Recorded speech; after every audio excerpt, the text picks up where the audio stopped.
जय श्री श्याम। जय श्री श्याम। भक्तों, आज मैं आपको सुनाने जा रहा हूं बाबा खाटू श्याम की मोरछड़ी की वह पावन कथा, जिसे केवल एक मोरपंख नहीं बल्कि श्याम बाबा की चलती फिरती कृपा कहा जाता है। भक्तों, बहुत समय पहले की बात है। राजस्थान की पवित्र धरती पर एक छोटा सा गांव बसा हुआ था। उस गांव में एक ऐसा भक्त रहता था जिसके पास धन नहीं था, वैभव नहीं था, लेकिन उसके पास था श्याम नाम का अमूल्य खजाना। वह दिन रात बस एक ही बात करता, बाबा श्याम, मुझे कुछ नहीं चाहिए, बस मुझे अपना बना लेना। उस भक्त की सबसे बड़ी इच्छा थी एक बार खाटू धाम के दर्शन करना, लेकिन गरीबी के कारण वह कभी खाटू जा नहीं पाया। फिर एक दिन जब वह जंगल के रास्ते से गुजर रहा था, तभी उसकी नज़र जमीन पर पड़ी, एक सुंदर सी मोरछड़ी पर पड़ी। जैसे ही उसने उसे हाथ में लिया, उसके हृदय में अद्भुत शांति भर गई। उसने तुरंत उस मोरछड़ी को अपने माथे से लगाया और बोला, हे श्याम बाबा, अगर आप सच में लखदातार हो तो इस मोरछड़ी के माध्यम से मेरी रक्षा करना। उसी रात भक्त को एक दिव्य स्वप्न आया।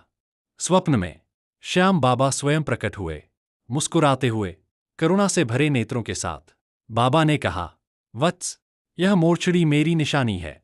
जहां यह होगी वहां मैं स्वयं उपस्थित रहूंगा। डर मत, मैं हर संकट में तेरे साथ हूं। यह सुनते ही भक्त की आंखों से आंसू बहने लगे।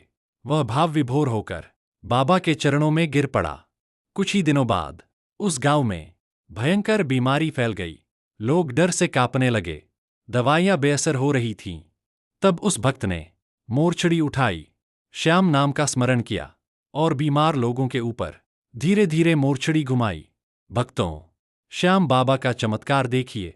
जिन लोगों को चलना मुश्किल था वे स्वस्थ होने लगे। पूरा गांव जय श्री श्याम के जयकारों से गूंज उठा। एक समय ऐसा भी आया जब डाकुओं ने उस गांव पर हमला कर दिया। लोग डरकर अपने घरों में छिप गए। भक्त निहत्था था, उसके पास कोई हथियार नहीं था, उसके हाथ में केवल मोरछड़ी थी। उसने दोनों आंखें बंद कीं और पूरे विश्वास से बोला, हारे का सहारा, श्याम बाबा हमारा। और भक्तों, तभी डाकुओं को ऐसा प्रतीत हुआ जैसे किसी अदृश्य शक्ति ने उन्हें चारों ओर से घेर लिया हो।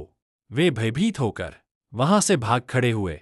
भक्तों, तब सभी को समझ में आ गया कि यह मोरछड़ी कोई साधारण छड़ी नहीं, यह है श्याम बाबा की कृपा, भक्त की रक्षा का वचन, नकारात्मक शक्तियों से कवच। जो भी सच्चे मन से श्याम नाम लेता है, बाबा उसकी रक्षा अपनी मोरछड़ी से स्वयं करते हैं। तो भक्तों, जब भी जीवन में कष्ट आए, मन टूटने लगे, रास्ता न दिखे, तो बस आंखें बंद करके कहना, बाबा श्याम, अपनी मोरछड़ी मेरी ओर भी घुमा देना। क्योंकि जहां श्याम है वहां हार नहीं होती, वहां केवल जीत होती है। जय श्री श्याम। हारे का सहारा श्याम बाबा हमारा।